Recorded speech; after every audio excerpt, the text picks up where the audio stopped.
নমস্কার, আমি শ্রাবণী। আমার পাকঘরের সকল বন্ধুদের স্বাগত জানাই। সামনেই তো শুভ জামাই ষষ্ঠী আসছে, সেই জন্য সেই কথা মাথায় রেখেই আজকে আমি বানাচ্ছি মুড়িঘণ্ট।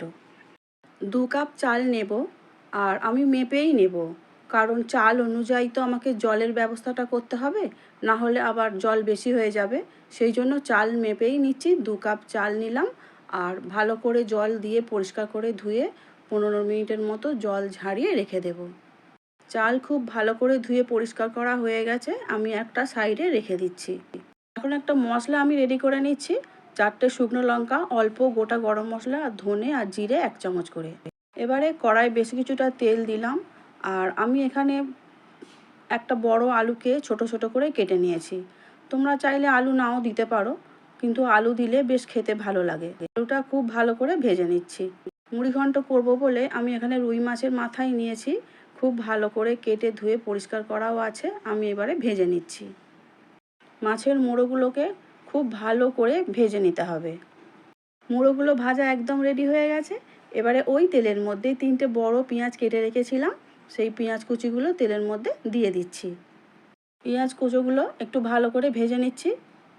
এবারে 1 চামচ আদা আর 1 চামচ রসুন পেঁয়াজের ওপরে আমি তুলে দিচ্ছি, দিয়ে খুব ভালো করে মিশিয়ে নিয়ে আবারও একটু ভেজে নিচ্ছি। মোটামুটি পেঁয়াজের সঙ্গে ভাজা হয়ে গেছে। এবার কেটে রাখা টমেটো 2টো ছিল, সেই টমেটোগুলোকেও আমি তুলে দিচ্ছি। এবার মশলাগুলো আমি দিয়ে দিচ্ছি। ধনে গুঁড়ো, জিরে গুঁড়ো 1 চামচ করে দিয়েছি, আর লঙ্কা গুঁড়ো, হলুদ গুঁড়ো 1 চামচ করে দিয়েছি, আর 4 ভাগের 1 ভাগ দিয়েছি গরম মশলা।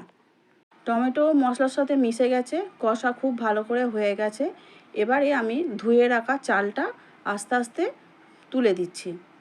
চালগুলো আমি পেঁয়াজের ওপর সমস্ত তুলে দিলাম, দিয়ে একটু 2-1 মিনিটের জন্য আমি ভেজে নেব সমস্ত মশলার সঙ্গে, তাহলে খুব ভালো একটা গন্ধ আসবে।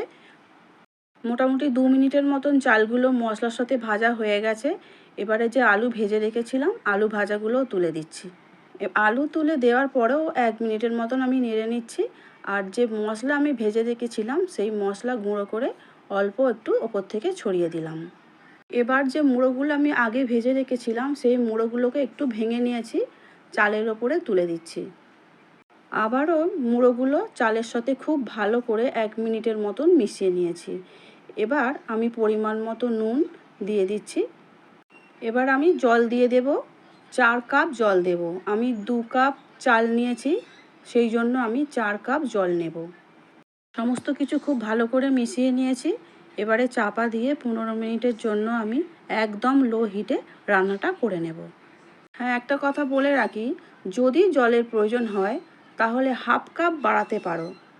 আমি যে 2 কাপ চাল নিয়েছি, সেই চালের জন্য 4 কাপ জল দিয়েছি, এটাই আমার ঠিকঠাক হয়ে গিয়েছিল।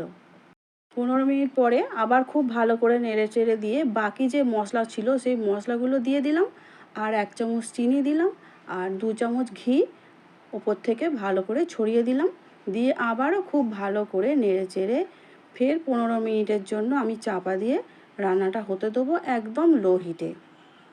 যে মশলাটা আমি বানিয়ে নিয়েছিলাম, এই মশলাটা না দিলে মুড়িঘণ্টর সেই স্বাদটা আসবে না। খাওয়ার সময় একদম মনে হবে যে মা ঠাকুমারা যেভাবে রাঁধতেন, ঠিক সেইভাবেই সেই স্বাদটাই ফিরে আসছে। চালটা আমার প্রায় সিদ্ধ হয়েই এসেছে। আমি এবারে চাপা দিয়ে 15 মিনিটের জন্য আবারও একদম লো হিটে রেখে দিয়ে যাচ্ছি। আমার ভিডিও ভালো লাগলে লাইক, শেয়ার, সাবস্ক্রাইব করার অনুরোধ রইল। আর যারা পেজ থেকে দেখছো, পেজটিকে ফলো করো প্লিজ। 15 মিনিট পর ফিরে এলাম। চাপা খুলে একটু নেড়ে দিয়ে একটা সার্ভিং প্লেটের মধ্যে তুলে নিচ্ছি। দেখো কত সুন্দর ঝরঝরে হয়েছে। যারা নতুন রাঁধুনি আছো তারা অবশ্যই আমার রান্নাটা ফলো করো, আর একবার বানিয়ে দেখো। খুব সহজেই মুড়িঘণ্ট এইভাবেই তৈরি করে ফেললাম। সবাই খুব ভালো থেকো আর সুস্থ থেকো। পুরো ভিডিওটা দেখার জন্য অসংখ্য ধন্যবাদ। দারুণ হয়েছে।